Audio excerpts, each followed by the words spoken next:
Hey everybody, got a special one here for you today. So a lot of people will tell me that these trucks do not exist, and I have said all along they do. There's a special caveat behind this. So long story short, this truck had a lot of issues. The high pressure oil pump was out on it. It had several of the fuel crossover lines were leaking. The fuel bowl itself was in terrible shape. The factory intake had cracks not only in the boot but actually in the plastic housing. Somebody had tried to electrical tape over. That had caused a lot of saw blading to the turbo wheel. It had a code for a low pressure from the HPO as well as low boost codes because the O-ring that goes to the spider on these was cracked, split if you will. The clutch is also going out on it, and it also had a massive oil cooler issue. We have dumped the coolant out of it. We've got flush in it right now. As you can tell, this is actually a new dingus bottle because this truck also had a fire and the old dingus bottle had melted and was spraying coolant out the side of it and was being driven like that. The temperature sensor for the gauge was out, and the temperature sensor for the ECU is still out because we finally got the truck on the road and were able to data log it. So that's another one to change. But we'll change that when we flush out all this old coolant. Obviously, we flushed it whenever we first swapped everything over in the truck when we did the oil cooler. However, you know, with as big as these cooling systems are, you're going to get a bunch of residual in it. And we hope that's what's happening here and that it's not the injector cups that have cracked on it from being overheated, which I suspect, given that both coolant temperature sensors were out and the gauge was not working and it had a coolant leak, it is a very big possibility. But anyway, what's really cool about this truck is this is a 1996 F-superduty.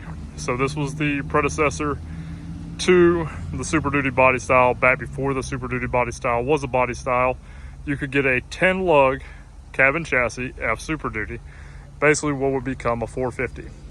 Now, you will not hardly ever see one of these in four-wheel drive. That's because, to my knowledge, Ford did not actually produce the F Super Duties in the OBS style in four-wheel drive. You had to get a retrofit kit, and this one just happens to have it. And when you see this axle and you see how big it is, they were not messing around here. Everything under this thing is massive. And we'll go around to the transfer case, and this is a ZF5 truck, by the way. You're gonna see what I'm talking about. So that is a fabricated cross member. They use a spacer between the transmission and this massive transfer case back here. But I mean, just look at how beefy that is. That cross member was, somebody actually hand welded that, it looks like. Okay, going back to the front axle. Maybe I can get the numbers off of it in case anybody needs it. Other than that, it's a typical F Super Duty except for the four-wheel drive system. This truck obviously has the dump bed on it. Big Dana ADHD still uses the ZF5 parking brake on the back of the transfer case there, just like the two-wheel drive variant would. Just a really heavy-duty truck. This one has about 160,000 miles on it. The engine actually runs surprisingly well. The shifter is a little bit different than a typical F250, F350. See if I can get in here and get an image of it. See the linkage right there. Just a really cool setup. I mean, not too keen on that pinion angle, but I mean, at least they did it right. Having two joints there like that. Really cool.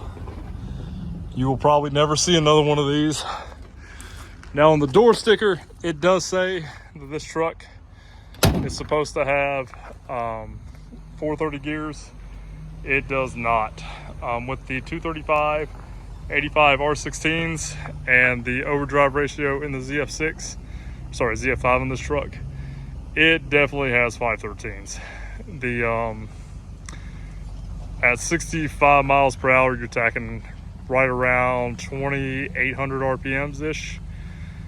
which is comfortable. I mean, you probably could run this truck up to 70 unloaded, but I mean, you'd be screaming at like, 3,000, 3,100 RPMs. But it's definitely built to work, especially with that dump bed. So we did it. There's the old dingus bottle. You can't really tell, but you can see where it was burned from the fire that was under the hood. The old cracked boot. We did an EBP, or the exhaust back pressure valve. Delete, obviously, non-EBP pedestal. New fuel pump, fuel filter housings in there. That box is the old oil cooler. We did a new thermostat in it while we were in there. All kinds of good stuff. So there's the split old line there for the fuel, and of course the turbo wheel. Might as well get a picture of that, and you kind of see how it's gotten chewed up from just letting dust and debris in there. Some of these fins are not in too bad shape, but there's definitely a couple that are pretty rough. I don't know if you can really capture it, but you can see how rough that edge is there. The saw blading, there's a good one. Definitely time to replace it. And we didn't do a rebuild on it, we just put a new wheel on it. He has plans to do an intercooler and some other stuff. First thing is we're going to tighten up the front end and get that clutch issue addressed, because the clutch is definitely going out in it. It probably is more noticeable now since the truck is actually making some power. Still a stock tune in it, but I mean, given that it was down on boost and that it was having high pressure oil delivery issues and had multiple leaks in the fuel and oil system, it wasn't making what it should have. We did put a new IPR in it, a new oil pressure sensor, the high pressure oil pressure sensor. We did do the steel crossover line as well. Obviously put the new turbo wheel in it, all that kind of good stuff. Just clean it up, and you can see we finally got the valley pretty clean. Put a new fuel pump in it while we were at it.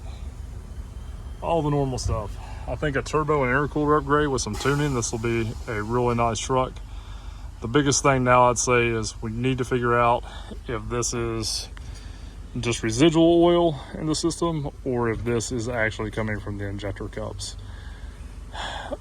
I ran the truck for probably about 50 miles and this was the result. The oil level, the coolant level stayed the same, but I'm a little leery because I feel like that's really dark, especially after I've already flushed it once.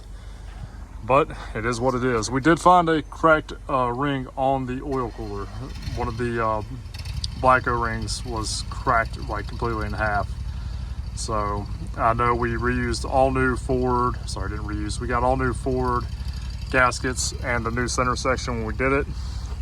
And then obviously we did the riff-raff intake on it just because the old intake was in such bad shape, there was just no salvaging it.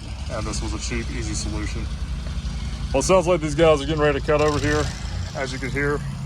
Just wanted to kind of show this off. They do exist, they are out there, they're just crazy rare. He paid a good penny for this, but it's a super clean truck. It's got so much potential. It'll definitely do some work. Well, as always, guys, thank you for watching. Remember to like, share, and subscribe. Be nice to your neighbors. As always, all the way.